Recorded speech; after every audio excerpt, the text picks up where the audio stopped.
2014 से लेकर के जो उन्होंने प्राथमिकताएं तय की और अनेक बार उन्होंने इस बात की चर्चा भी की थी अपनी बातचीत में, अपने भाषणों में, अपने उद्बोधन में राष्ट्र का नाम को संबोधित करते हुए लाल किले के प्राचीर से उन्होंने कहा कि देश में 4 ही तरह के वर्ग हैं जो देश के लिए, देश को विकसित बनाने के लिए, देश के भविष्य के लिए सर्वाधिक महत्वपूर्ण है। और इसके अतिरिक्त देश में कोई और वर्ग भी नहीं है जिसमें युवा, किसान, महिला और दलित,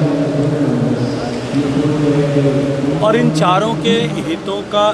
संरक्षण करते हुए, इनका सशक्तिकरण करते हुए, इनको आगे बढ़ाने के लिए सरकार प्राथमिकता से काम करेगी। और माननीय प्रधानमंत्री जी जिस तरह से संबोधित किया, इंस्टाग्राम प्लेटफॉर्म से जिस तरह से संवाद किया और उस संवाद को जिस तरह से पूरे देश भर में युवाओं ने एक उत्साह के साथ में समर्थन दिया, सकारात्मक सहयोग दिया, माननीय प्रधानमंत्री ने उसका धन्यवाद भी ज्ञापित किया। सरकार इस सारे विषय को लेकर के अत्यंत संवेदनशील है और सरकार के स्तर पर जितने प्रयास ऐसा भविष्य में न हो इसके लिए किए गए। पेपर में गड़बड़ी की सूचना आते ही तुरंत प्रभाव से जांच कराई गई,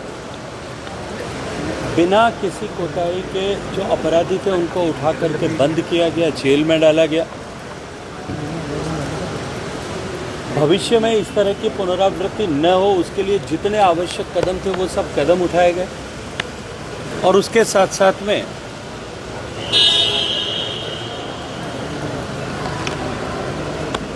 परीक्षार्थियों का 1 साल या समय बर्बाद न हो, क्योंकि 22 लाख लोगों की देश भर में जो परीक्षा होती है, एक बार परीक्षा का स्केड्यूल गड़बड़ा जाने के बाद में या परीक्षा को पुनरावृत्ति करने के चलते हुए कई महीनों का विलंब लग सकता था, क्योंकि इसकी तैयारी करने में अपने आप में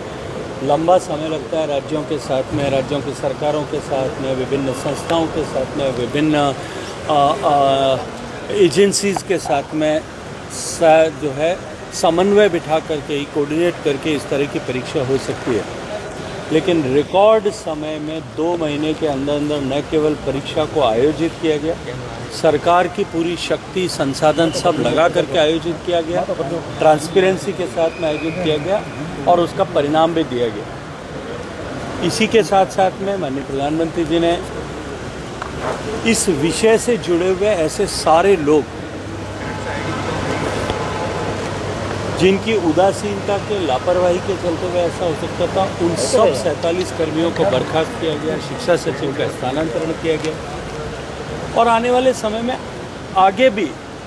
जो है ऐसे हर दोषी के खिलाफ में कार्रवाई हो, इसको सुनिश्चित किया गया। कुछ लोग अपनी राजनीतिक शुद्धा की प्राप्ति के लिए, पूर्ति के लिए युवाओं के कंधों पर चढ़ करके अपने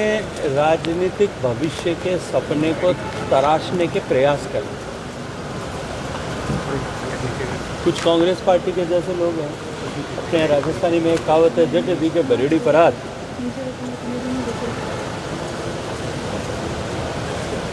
उठ लेर पुगे बरात।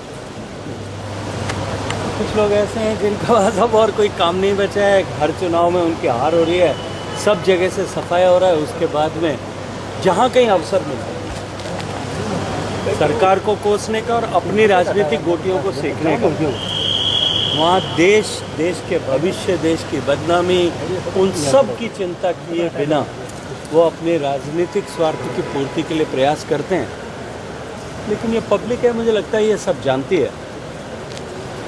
निश्चित रूप से मैं कह सकता हूँ कि युवा